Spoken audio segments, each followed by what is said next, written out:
Hello, hello, hello, everyone. Tonight is Insurance Mondays, and today I want to talk about term life insurance. So, what it is and why families should understand it. Welcome back to our Monday discussion on protection, stability, and preparing for the unexpected. Tonight, I want to talk about one of the most common forms of life insurance, which is term life, and why understanding it can be an important part of protecting your family's future.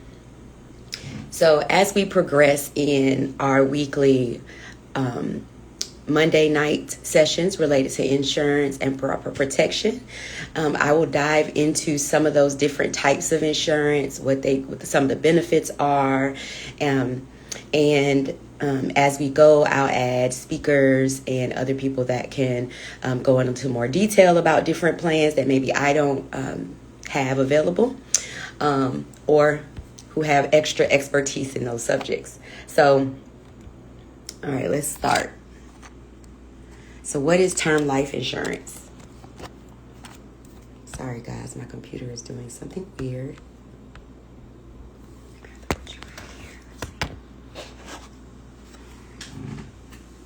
All right, so term life insurance provides coverage for a specific period of time. So some of the examples are 10 years, 20 years, or 30 years.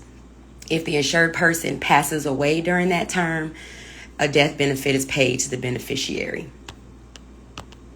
So, a lot of times we do term because it does happen to be less expensive. Because it's a straight out plan, it's a straight time, and once that time has expired, you can purchase another one, but you don't keep it for life. So why do families consider term insurance? As income replacement. If your income disappeared tomorrow, how would your family be impacted? So we've been kind of talking about that on Mondays and Wednesdays, how much your income means to your family and how much the loss of that income could affect you. And now we're talking about some of the ways that you could protect that. So many people depend on their primary income. Sometimes two incomes meet the expenses and future earning potential. So we're looking at that and we're relying on that to pay our day-to-day. And that's perfectly fine. However, as I've said, previously, we need to make sure that we're protecting our income because our income is still our asset too. But we need to use that income. We need to protect that income and all of our assets. So we need to make sure that we're able to take care of things if something was to happen to us tomorrow. The other thing they use it for is mortgage protection. Many people purchase term coverage to help protect their mortgage payments, their housing stability, and family residence. So that's, again, to make sure that if something happens to you during that time, all of those things are covered and that your family won't lose things that you all have accumulated throughout the years, houses, cars, or any other assets. Would your family be able to remain in the home if your income was no longer there? I think a lot of times when we purchase insurance, we're not considering more than covering the funeral expenses, right? But the thing about it is, let's say there are two people in the household, and that household relies on both of those incomes to make sure the mortgage is paid and the other bills are paid. Then, like I said, if something happens to that income, someone passes away during that time, now that family only has one income. They're also grieving. You want your family to be able to grieve your loss if that was to happen. So you want to make sure you're providing coverage so that you don't, leave your family with additional burdens. They're already going to be dealing with the loss of your life and seeing you on a regular basis. You don't want them to also lose where they're living or lose their other things that you all have accumulated, throughout the time.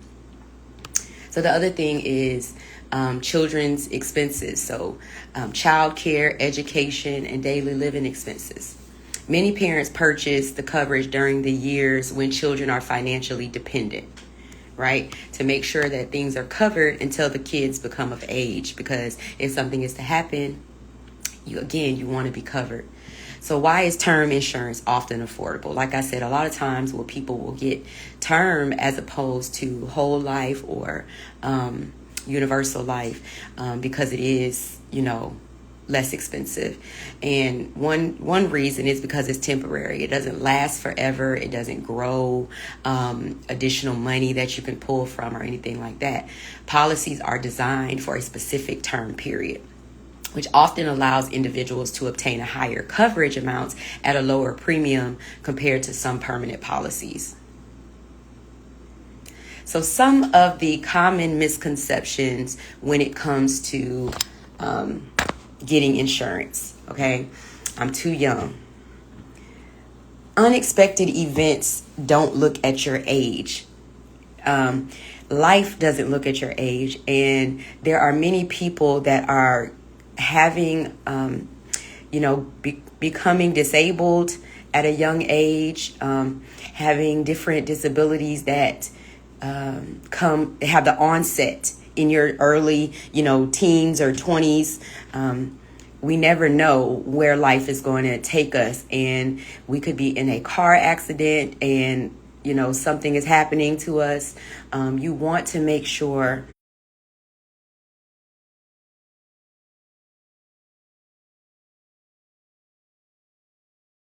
as take care of the things that are needed in the house. And actually, it's a benefit to get a lot of insurance when you're younger because it's less expensive. A policy that may cost me in my 40s, $150 may cost you $20 at 20, right? So it really depends on, of course, your lifestyle as well. But it definitely is a benefit to start when you're younger because, and again, we'll talk about some different policies, and some of those policies grow cash value. And so if you purchase while you're young and that continues to accumulate, at a certain point, you are able to use that cash value to take care of other large purchases or things that may be happening in your life. So you want to try to, if you can, get it as soon as possible. So the next one is I have coverage through work. The employer coverage may not always be portable if employment changes. So there are a lot of policies within your that your company is able to offer at a discounted rate because there is a group. You may not be able to get that same rate when you leave. Also, as you know, a lot of things, medical insurance and things, a lot of those things go through COBRA once you're no longer there, and the price increases tremendously. So you can't just rely on that. And then the other thing is a lot of times you'll have that insurance, and let's just say that job is no longer there. Now you move to another job and you have to start another policy with a new provider, for your medical and things like that. So consistency is always a good thing, I just have a thing when I find good places to go, whether it be a doctor's office, hair, anything, and I find people that I feel like I can trust and that are reliable and things of that nature, I typically would like to continue to see them, especially when it comes to anything medical or something like that, because it's that much easier to locate the things you need if something was to happen for your family, to find those things and all those things kind of be in one place, and you have that same provider that can look over you. Number 3 myth, I'll look into it later. Coverage options and pricing can change as we age or health circumstances change. So again, like I said, as you get older, it costs you more for that same policy that you could have gotten for half or less than half of the policy that I was able to get, or someone that's in their 60s is able to get. So you want to maximize the ability to make sure things are covered for the least amount out of your pocket, which will also allow you to maintain it longer. So I want you to ask yourself a few questions. Who depends on your income? It's one thing when we just talk about I have a job and I get paid, right? But it's a different thing when you sit back and you're like, okay, my income takes care of these particular things in my household, which affect my children, my grandchildren, my spouse. It could be, parents that you're taking care of. Your income probably provides for more people than you really sit down and say, if I just wasn't working, how would things keep going, right? And you want to make sure that you're covered for that. What financial obligations would remain if I were gone, right? So maybe, if you had a car, maybe that car, could be returned because you're not here to drive it, right? But the house that you live in with your family needs to be there, needs to be taken care of if you're gone. Your family, your children still need to have somewhere to live. Would my family have long enough time to adjust financially? Like I said, your family, when they lose you, is already going to be dealing with that loss, okay? And they have to, potentially get, use your insurance to help cover expenses for your memorial, your, burial, things of that nature.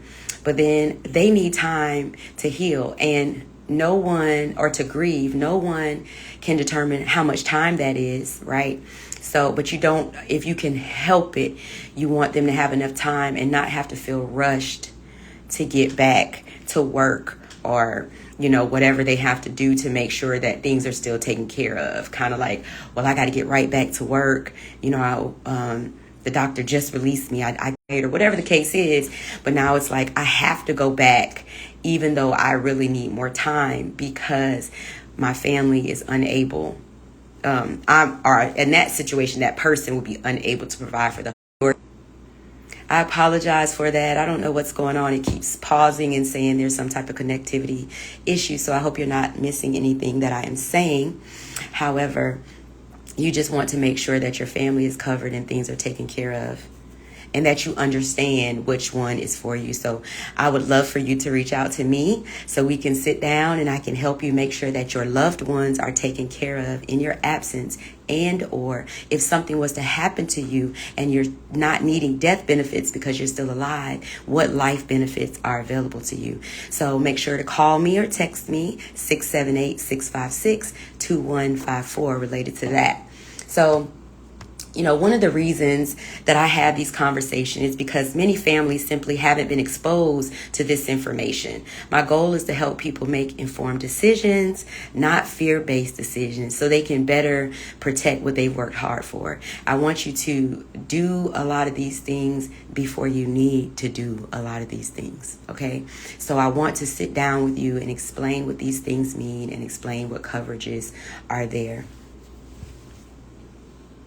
So term life isn't about expecting the worst. It's about creating a plan that protects the people you love. It's so much better to be prepared, because that way when something happens, there's less chaos. There's more, your family would be relieved that, this person may or may not be here. Maybe they're sick, or maybe, whatever that situation, or they've passed away. But I don't have to be stressed about financial things because I've already got it covered. I already planned these things out. Alhamdulillah. Protection is one of the most practical ways we can show care for our families and our future. Like I said, sometimes we don't consider how many people our income is providing for. Who's it benefiting? Our grandchildren, our grandparents, our parents, of course, our children and our spouses. So, I want to extend your ability to reach out to me, to make sure that your family is covered, to at least see what you would need to cover your family, and then you can make an informed decision on how to move forward. And something is most definitely better than nothing. So I pray that you at least have something that helps your family. So when you think about financial protection, what's your biggest question or concern? And I would say, again,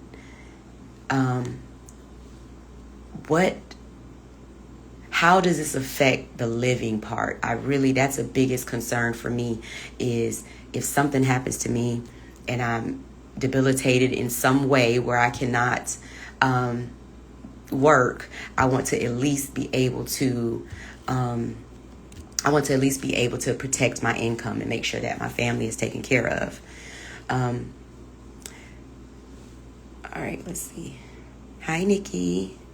All right, so as I was just saying in the wrap up, number one, I thank each and every one of you for joining today. and learning a little about term life. Make sure that if you have missed this live, that you check it out on my YouTube, which is the Barricade Blueprint with April Joy. I post and upload all of these videos on there. And we have a special guest on Wednesday joining us for financial literacy.